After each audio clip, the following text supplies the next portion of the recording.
तो सबकी समस्या दूर करते हैं। हम भी बड़ी आस लेकर आए हैं। बताइए सुमति, क्या सहायता कर सकता हूँ आपकी? साईं, मेरी समस्या इनकी ईमानदारी है। अपनी सच्चाई और आदर्शों के चक्कर में ये खुद का ही नुकसान कर बैठते हैं। खुद को राजा हरिश्चंद्र समझते हैं, लेकिन बदकिस्मती से है लकड़हारा।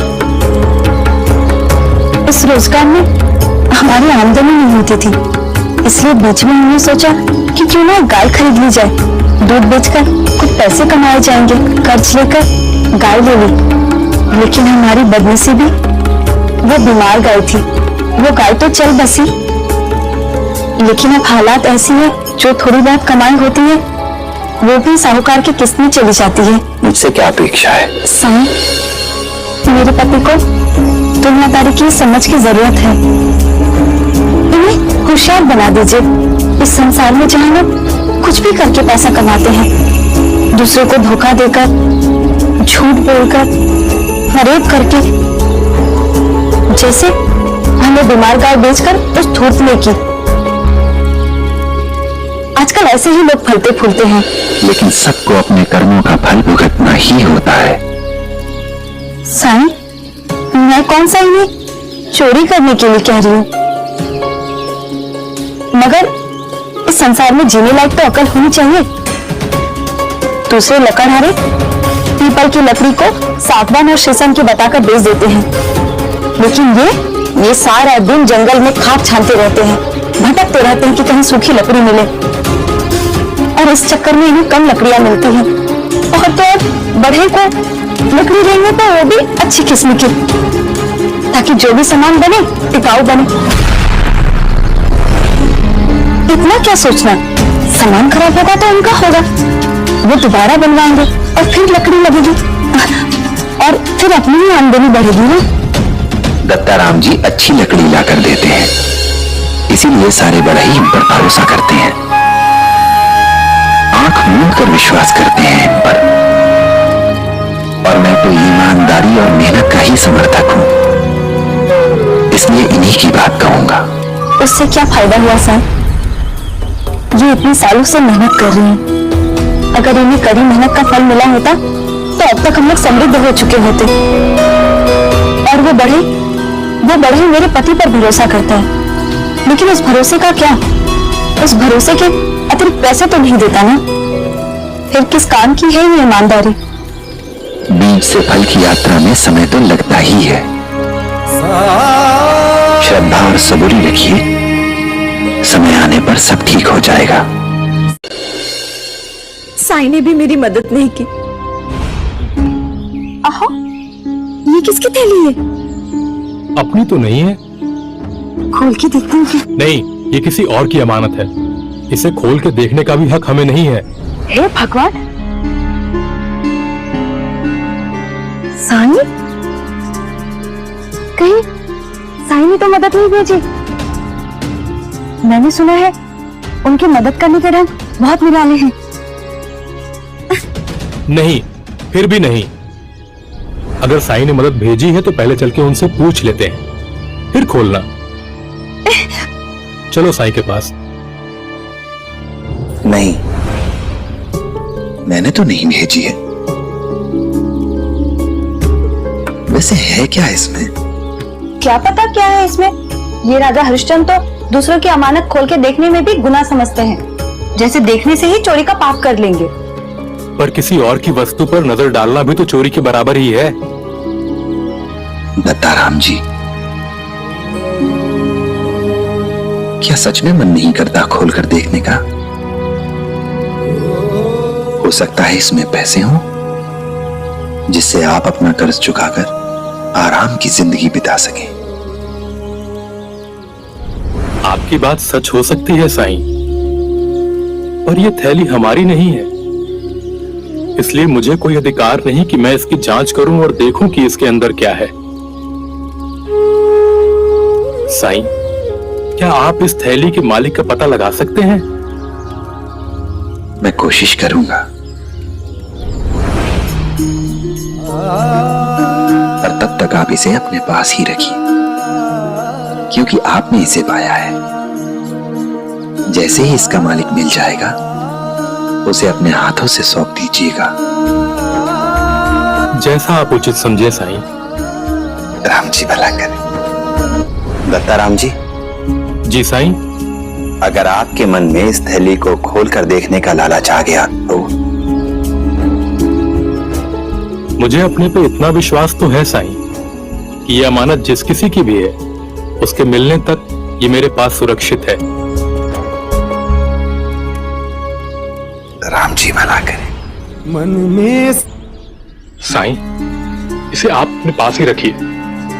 आपने सच कहा था, इसमें बहुत सारे पैसे और कुछ चांदी के सिक्के हैं और ये बात सुमति जान गई है।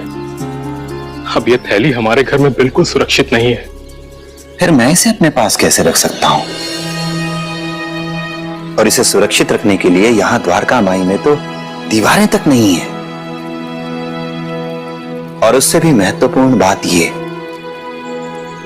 कि यह थैली आपको मिली है, इसलिए इसे सुरक्षित रखने की जिम्मेदारी भी आपकी है।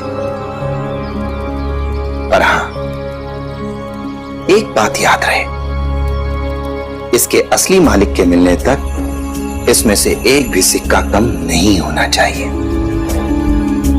ध्यान रखिएगा। ठीक है साईं, मैं वादा करता हूं, मैं इसका ध्यान रखूंगा। मन में साई के। भाऊ, आपने कहीं लाल रंग का झोला देखा है क्या? नहीं। भाऊ भाऊ, आपने कहीं लाल रंग का झोला देखा है क्या? नहीं। पता नहीं कहाँ गिर गया। रुकिए, हर खोई हुई चीज का पता साई देते हैं, वही मदद करेंगे आपकी। साईं। हाँ, आइए मेरे साथ। साईं, मेरा एक बहुमूल्य झोला खो गया, बहुत ढूंढा पर कहीं नहीं मिला। मुझे पता है आपका झोला किसके पास है। आइए मेरे साथ। दत्ताराम जी, दत्ताराम जी। प्रणाम साईं। राम जी भला करें। ये योगेंद्र जी हैं। वो जो झोला आपके पास है वो इनका ही है। भगवान का शुक्र है कि आप मिल गए। मैंने आपकी अमानत संभाल के रखी है, अभी लाया, एक बार देख लीजिए। पूरे हैं, शुक्रिया आपका। अब इनाम देगा। अच्छा, हाँ मैं चलता हूँ। योगेंद्र जी, जी सही। किसी ने इतने समय तक आपकी मूल्यवान वस्तु को सुरक्षित रखा, सही सलामत आपको लौटा दिया, तो आपका भी फर्ज बनता है कि ऐसे व्यक्ति को पुरस्कृत करें, कुछ इनाम दें उसे। जिसका डर था वही हुआ। पैसे का हर हालत में नुकसान होना तय ही था। चोरी में नहीं गए, अब इनाम में चले जाएंगे। जी सही। अभी ये रख लीजिए, मैं झोले की तलाश में आया था ना, फिर कभी आऊंगा तो बहुत सारा इनाम दूंगा आपको। नहीं नहीं, उसकी कोई आवश्यकता नहीं है। जैसा मैं भी कौन सा वापस आने वाला था। क्या आप मुझे इसमें से कुछ गुड़ चना दे सकते हैं? जरूर जरूर साईं। दत्ताराम जी, मुझे आज तक बहुत लोगों ने भिक्षा दी, बहुत भिक्षा दी मुझे,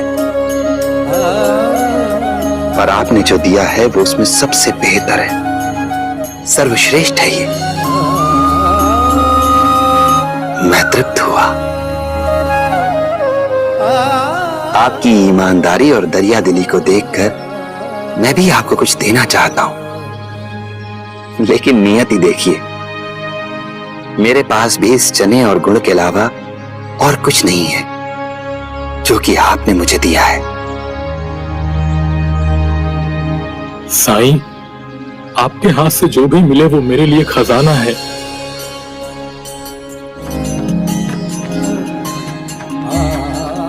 राम जी भला करें।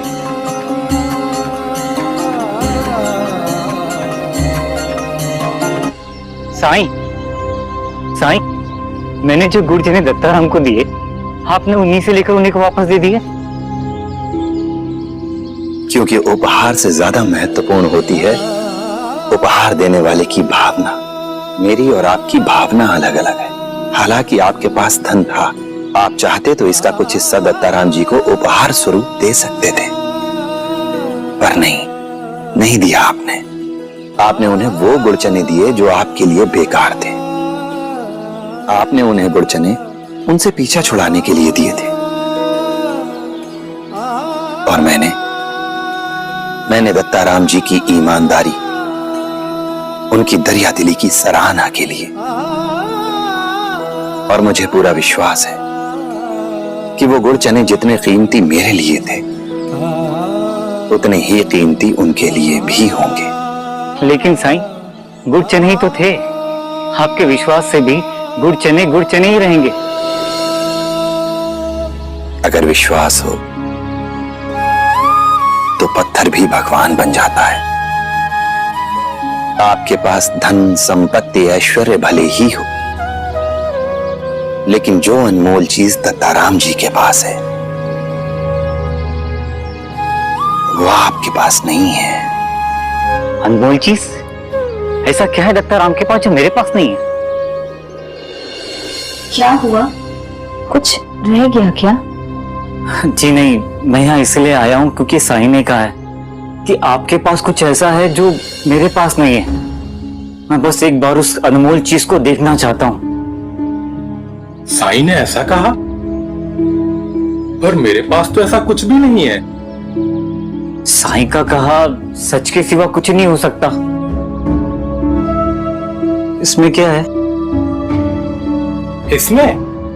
इसमें आपके और साईं के दिए हुए गुड़ और चने हैं। सच कह रहे हैं? आप खुद ही देख लीजिए।